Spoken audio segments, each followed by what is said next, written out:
So, ladies and gentlemen, now our next presenter is Romanus Prabhu Raymond, and he's on his way. So, we are just waiting for him to join us.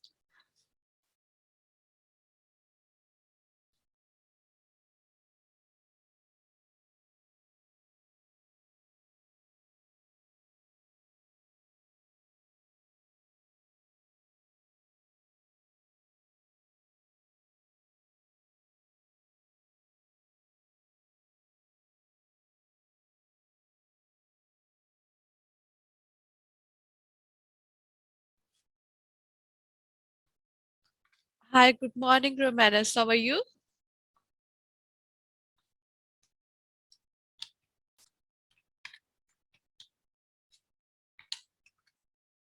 Hi, can you hear me?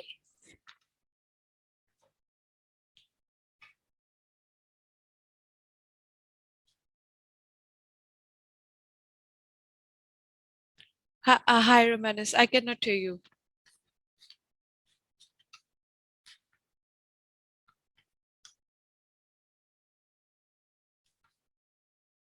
Okay, so ladies and gentlemen, this is Romanus Prabhu Raymond. He's a global head of technical support for endpoint management and security at ManageEngine. He's working with Zoho Corporation for last 20 years, and his thoughts will be on unifying endpoint security strategy for enterprises. So, Romanus, thank you so much for joining us. It's an honor for us to have you in our conference. So you can start your presentation now after sharing your screen. Yes, pleasure. Thank you. Thank you. Let me go ahead and share my presentation. Please Sure. let me know when you're able to see it. Sure.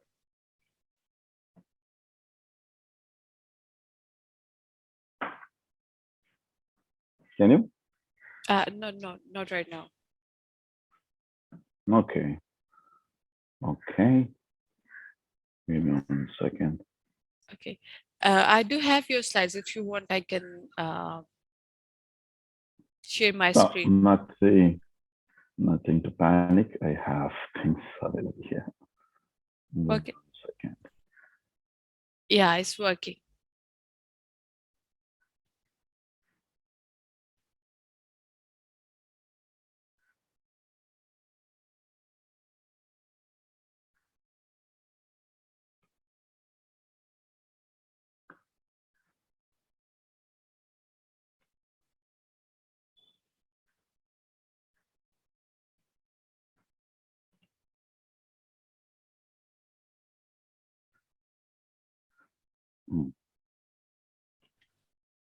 A lot of things are happening around.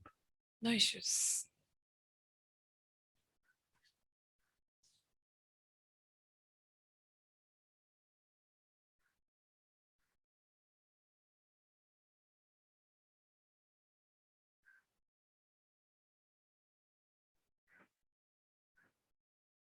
Can you see my desktop? I can see your desktop, but it's, I think, your emails.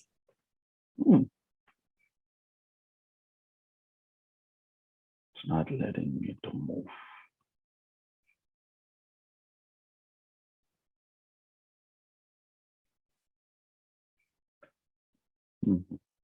Yeah.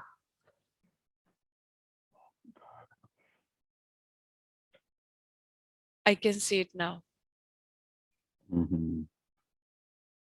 Perfect.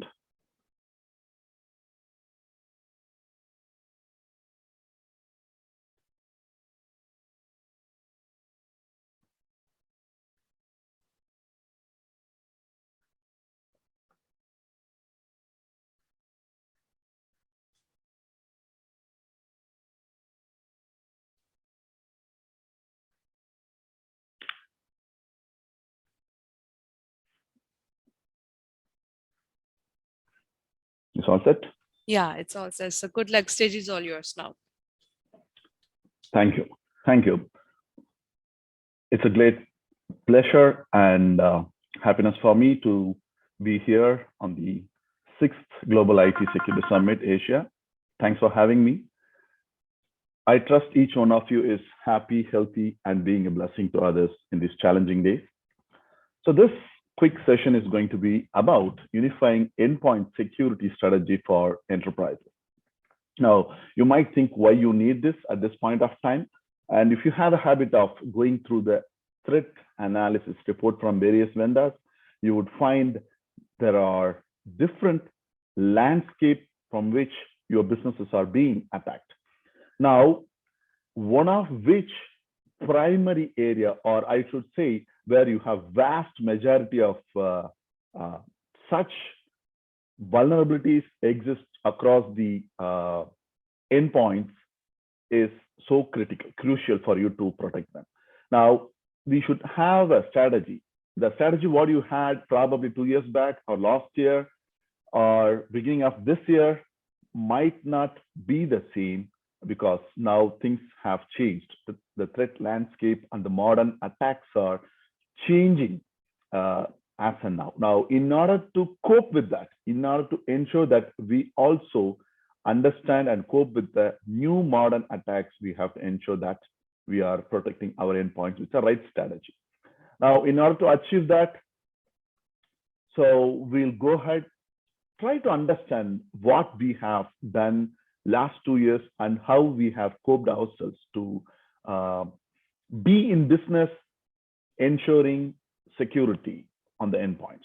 And moving forward, we'll also see how the end users and as IT team, it could be your IT operations, security operations, how we are able to cope with that and understanding a threat landscape so that you should be able to design your protection for the endpoint to secure them, right? That's going to be the simple agenda. Let's quickly start. So end users actually had a lot of challenges, right? As IT team, you know that there were a lot of challenges in getting things, adapting technology, right? And implementing them in a very short span. Before pandemic, there are a few things which technology or buying a product was not even possible. But after pandemic, which acted as a catalyst, at least for the IT teams, to ensure that the new technologies and the new products have been brought in and they were immediately implemented and the gaps were found and they were filled. So that's how the entire pandemic era actually catapulted the IT departments and the technologies. Right? With respect to end users, they were so generous and open to adapt the new technologies or the procedures, process that the organizations defined. Right? So if you look at what we have seen, initially it was work from office, right? Inside a strong, secure perimeter, and each one of us were secure. The endpoints were protected. You had a perimeter level firewall, router, IDS, IPS, whatnot. And from that comfort zone, the IT teams have to see the endpoints moving away, journeying out to the wilderness. And there is no finite controls which the IT teams could have on the initial days, work from home. And there were, the priority was on business, ensure that the business application is accessible to the end user, and then came the next level of understanding. And you have to protect the endpoints so that securing them is securing your business. And there were relaxation in the endpoints came back to office. Now that's the challenge where I know organizations, just to encourage productivity, they have given even the local user administrative rights to the users just to ensure productivity. Now, imagine those machines, what they would have gone through, installing a lot of applications, unwanted entertainment stuff, a lot of additional plugins, right? Now, when they come back inside the organization, it is not in the security posture, or you don't want that endpoints to be in the shape what you wanted to have. Now, that has to have a separate way of protecting it, right? Each endpoints. So you have to isolate, ensure that those endpoints have uh, the standard, right? Standard of what you want to have across your organization. And then we move to work from anywhere, remote work, remote first, and now we are talking about hybrid and digital workplace. Now, is this the end? Are we there? No, you cannot say that, because we don't know what's going to happen and how the workplace culture or adapting a workplace is going to change. But it's not going to be something that we used to have 2 years back. There is going to be, definite change, and organizations are ready to adapt that, and end users also have got the mindset to take that. Now, with respect to end users, if you look at them, you see they adapted it according to their convenience, but ensured business on top always. Irrespective of environment, irrespective of infrastructure, they ensured the content and delivery is important. And I'm sure every one of us should have gone through this, whether you are working at home or living at work, staying back in office. Right? And that too, if you are and your partner are working in the same organization office setup, and that's going to be hilarious. We have witnessed a lot of such cases. Now, this is how end users were able to take up the new challenges and security process procedures which were brought into their daily regular way of handling things. But as an IT team, right, the result of exodus of endpoints, the journey of these endpoints across numerous work styles, right, what we could find is the availability which you used to have during the days when endpoints were inside the organization. We missed that. We don't know when the endpoint is available online to do some operations at that point of time. The second major concern was bandwidth. When you want to do some patching, when you want to go ahead and do some software deployment, that's a huge challenge.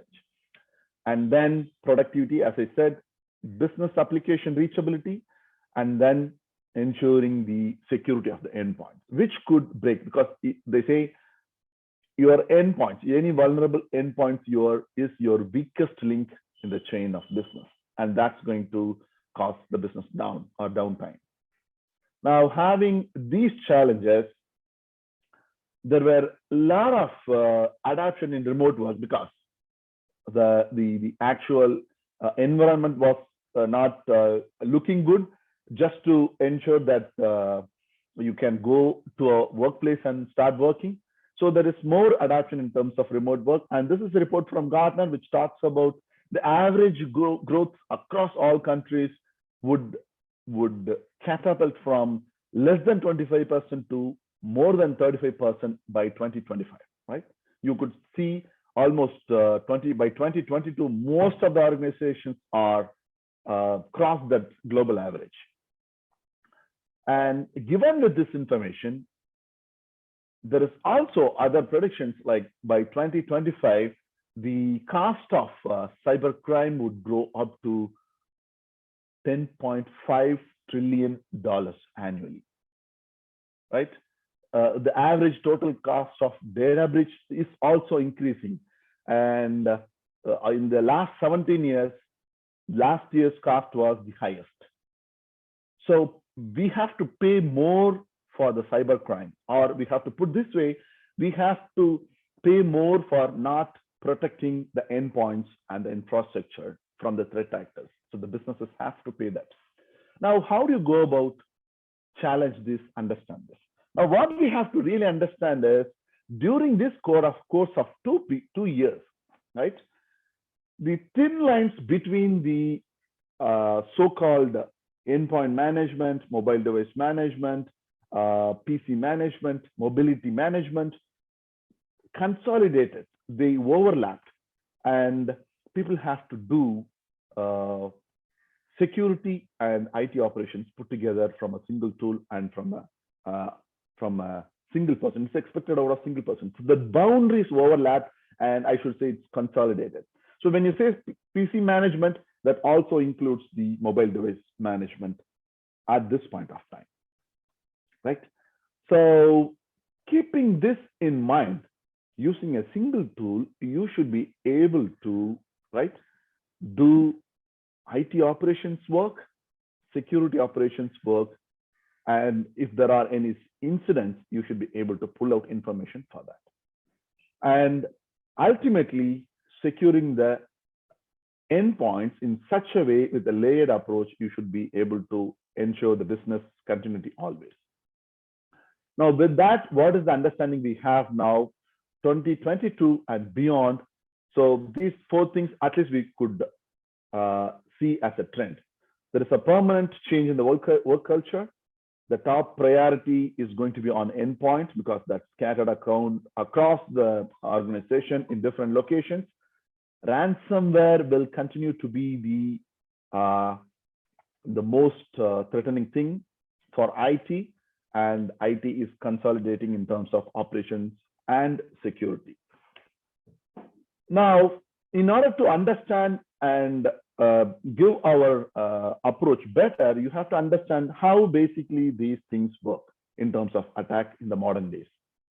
Now, earlier days, right, the attacks were in such a way that it attacked all the endpoints the similar way using a vulnerability. If you take ransomware 2017, right, WannaCry, it used a SMB-V1 attack vulnerability and attacked the machines.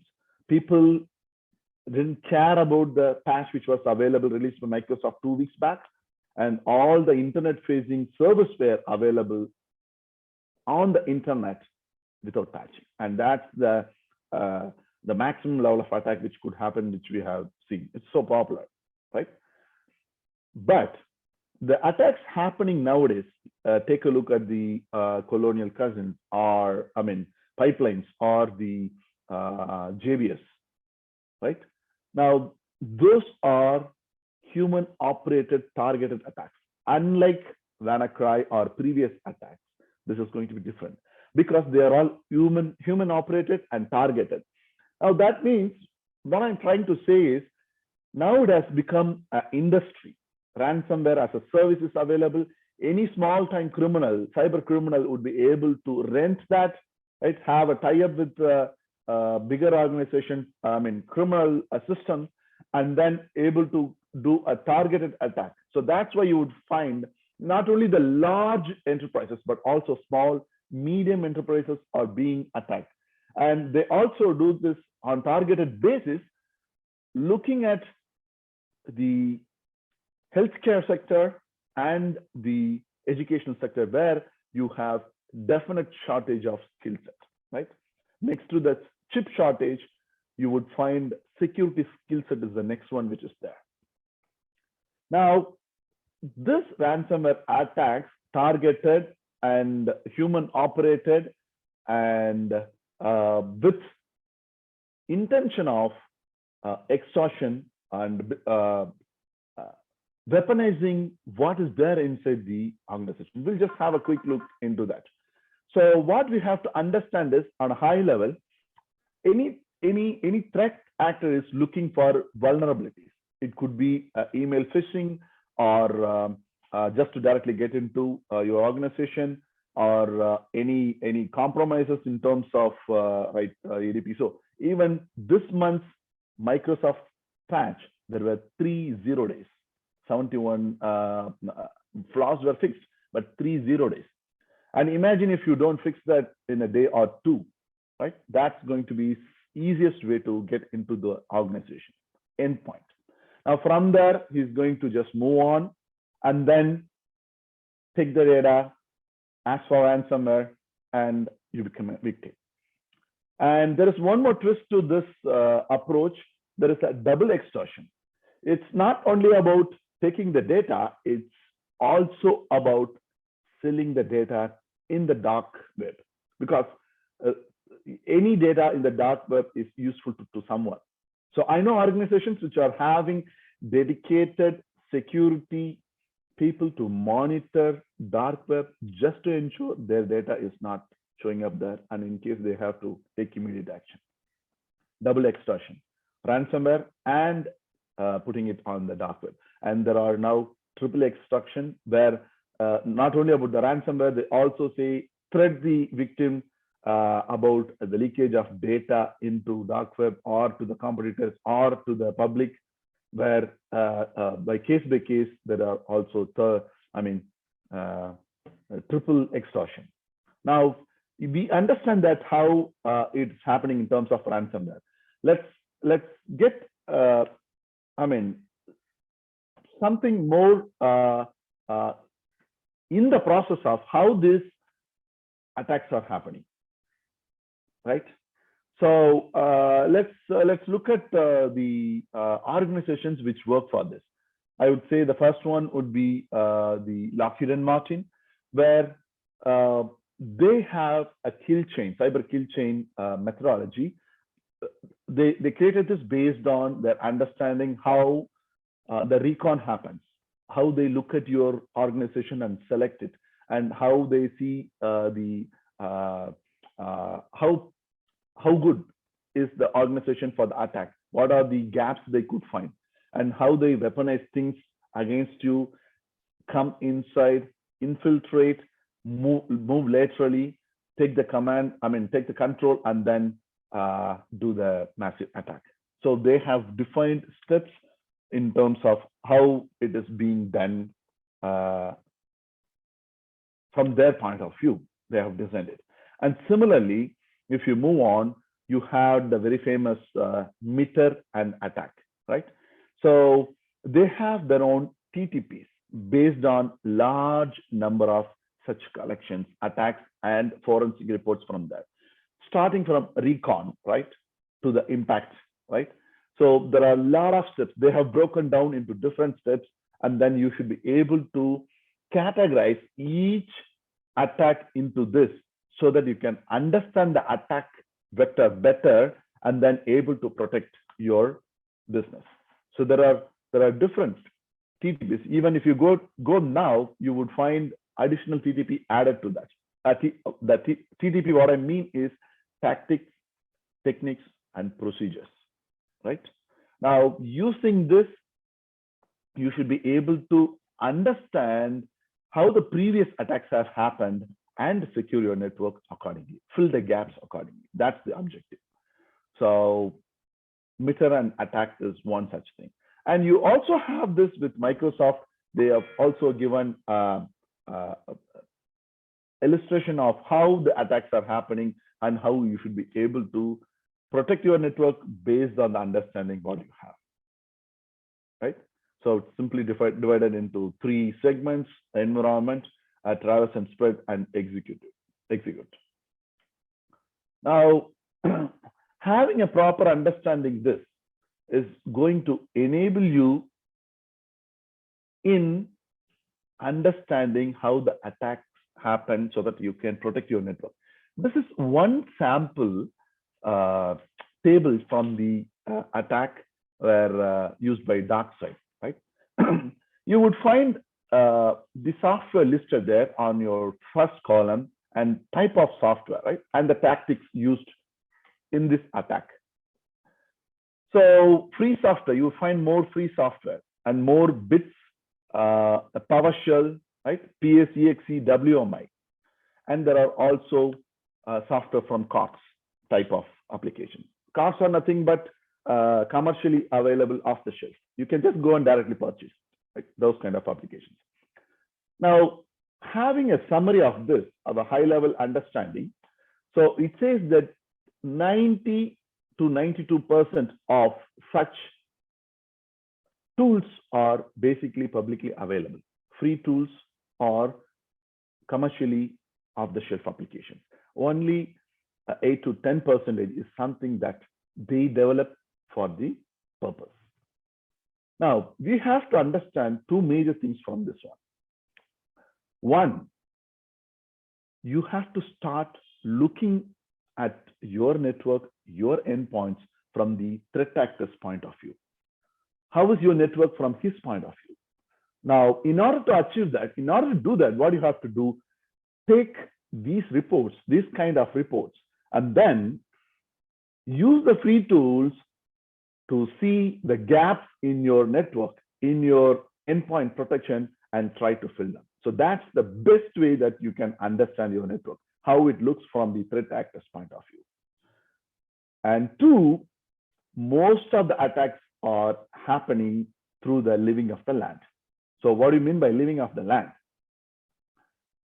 You could see there the PowerShell and WMI and few other internal tools are being used for the attack. Now, think about this.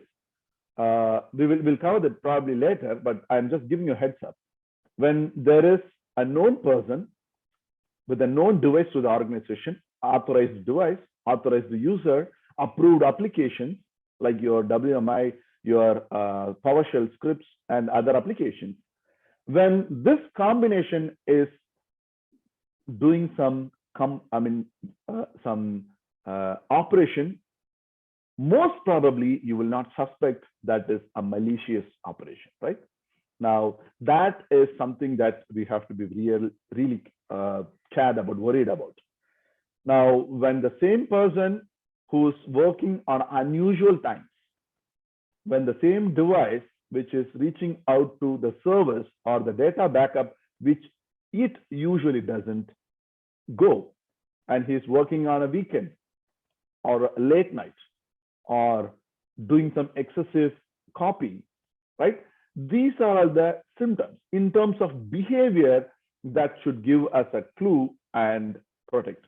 Now, what I'm going to suggest to you in the layered approach is going to be like that, but you cannot directly go there, but I am recommending you a few other steps how you have to follow so that systematically it covers your entire landscape, right?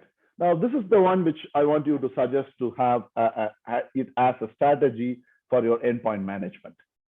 I'm just buying the Johari window just to explain this. Johari is a methodology where Joseph and Harrington formed it just to explain the concepts, right? Now, I kind of took the current scenario and plotted as a strategy for the endpoints. Now, on the first quadrant, where you have the known, right? When I say known, you as a customer, the software vendor, and the threat actor, all of us know that there is a vulnerability and there is also a fix for that in terms of patch.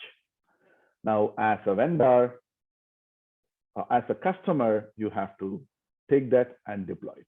But the challenge is now you have the endpoints working from anywhere in the nook and corner of the country.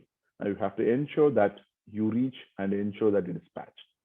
Otherwise, yourself, the vendor, and the threat actors know that it is vulnerable, and you are inviting them with the open vulnerabilities and increasing your risk. This doesn't start with Windows, but also other applications, third party, other OS.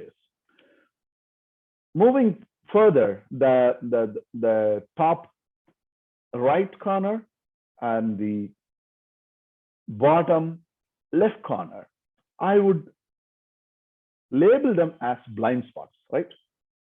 Whatever has a fix in terms of patch, you are going to just use that, deploy that, well and good. But there are other vulnerabilities in terms of unwanted applications. You don't allow torrents in your organization, FTP in your organization, because there is a chance that data could be leaking out, right? You also have no visibility inside the browser. Your patching doesn't patch the plugins, helper objects, extensions, nothing. So what, do you have the visibility on that? When the endpoints from the outside the organization come inside, do you ensure they are up to the security posture what you have, right? Is there any data leak? Is the application running with the right privilege, or it is having more privilege? Now, this is something where you have to have more visibility, have spotlights on that. So I would categorize them as blind spots, giving spotlights on the blind spots. This is layer two. First layer is patching, known. Second layer is unknown, right? This comes there. The third one is about the unknown. This is really critical, right? Unless you have better visibility in terms of or sophistication in terms of understanding real-time attacks, you will not be able to attack that. I mean, protect that. In this case, you as a customer, software vendor, doesn't know anything about the vulnerability, but the threat actor knows about it. The yesterday Microsoft 3 days fall under this category, right? So whenever you find a 0-day, please make sure that you go ahead and deploy it to your endpoints. Now, just to elaborate more on the patching, right? The known vulnerability. Now, I want to just quote the NIST framework profile for ransomware, right? They have released it last year. Now you would find, now the most of the vendors, what you see there in terms of security would talk about AI and automation of, understanding of machine learning and understanding of the attacks, right? But I would like to start it from the basics, basic cybersecurity hygiene. That's what even the NIST framework for ransomware also, for the risk management, also recommends. You could find, this is a simple screenshot from them, you could find, update your AV or keep it up to date and have your computers fully patched. This is essential. So having a basic cyber hygiene is going to help you out. So start with your essentials and ensure it is done properly, and then you go up on the other layers, right? This is the first layer for you. And what are the convenience we had earlier? Delayed patching, selective patching, cumulative patching, whatever you call, right? And those comforts have gone because the endpoints are outside. So you have to have a strategy to do that. And your tool should be capable or facilitated with all the capabilities to meet these challenges. Moving on, I was talking about vulnerability management, right? Misconfigurations, ports, protocols, unwanted stuff, and all those things could be contained by this. And encryption is something that you have to keep in mind, because when data move from inside to the endpoint, back to the endpoint, you have to ensure it is encrypted. So with BitLocker for Windows, whereas for other things, other operating systems, we have its own encryptions. Data leak is something that you have to keep in mind. It could be done through the USB ports which are available on the machines, or the applications or plugins, whatever it could be. So best way to do about that is define what is a PI, right? What is a PII in your case? And when you define that for the organization, it will not be able to leak through physical ports or data transfer or email or through any applications. So you have to ensure that is there in the second layer, ensuring your data leaks. Application control. So I would say have whitelisted or allowed applications. Don't allow unwanted applications, so that you simply stop the malwares which were allowed to run your organization. And 0 days. Now you could see this is the report from IBM, and this talks about the number of days the vendor doesn't know about that this vulnerability exists in the network. This is as per the last year's report. So almost a year where the vendor himself doesn't know that there is a vulnerability in the product. So think about you as a customer. So you have to really have the real-time analysis, so that you should be able to stop those challenges, right? And Just to touch on the real-time detection and response. So you should understand, you should have a better visibility in terms of the process, registry file, anti-malware interface, network API. And that leads to the next level of detection based on the behavior, as I was giving you an example, or static standard words, TTPs, what we talked about. And based on previous detections, IOCs, right? Indicators of compromise. You could go ahead and hunt that such incidents. And based on that, you could arrive an investigation, take a forensic report, and then respond. Whether you want to kill the process, or do network isolation, or add it to the playbook, do some restore. This decision should be done. So this is how your EDR, endpoint protection, is going to work at layer 3, ensuring that behavior analysis based on the TTPs and learnings, IOCs, static ways is going to protect the real-time attacks. Now, unified endpoint management and security is the way to go forward with that. So you would find all the required capabilities to manage, ensure, and secure your endpoints through this. And I would like to end with this quote. This person has taken all the Gartner's report last year and was going through and writing an article on it. And one thing that I liked about that is the last one, which I highlighted, just Microsoft and ManageEngine. Wow. So we were there along with Microsoft on any type of endpoint management. Well, it was system management, and then it moved to EMM, right? And then we had MDM, and then it moved to UEM. So you call it any name for the client computer or mobile device, ManageEngine would be able to provide you a better, affordable solution to run the business by securing the endpoints. Right. So with that, probably I come to the end of the presentation.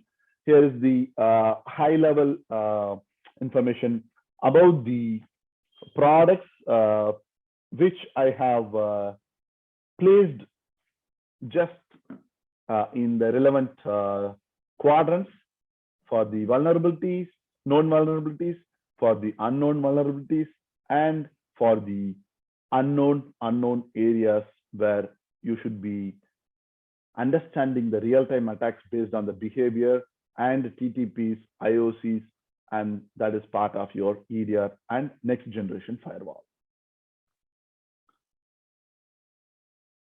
Thank you so much for your time. So I'd be happy to take your questions if you have any. Otherwise, over to. Thank you so much, Romanus, for your wonderful presentation. It was really very interesting session. And I'll ask the audience that if they're having any question, they can drop the questions in chat or in the QA session. And Romanus is here to answer our questions. Thank you so much. Have a great day. Yeah, thank you so much. Stay safe. Bye. So ladies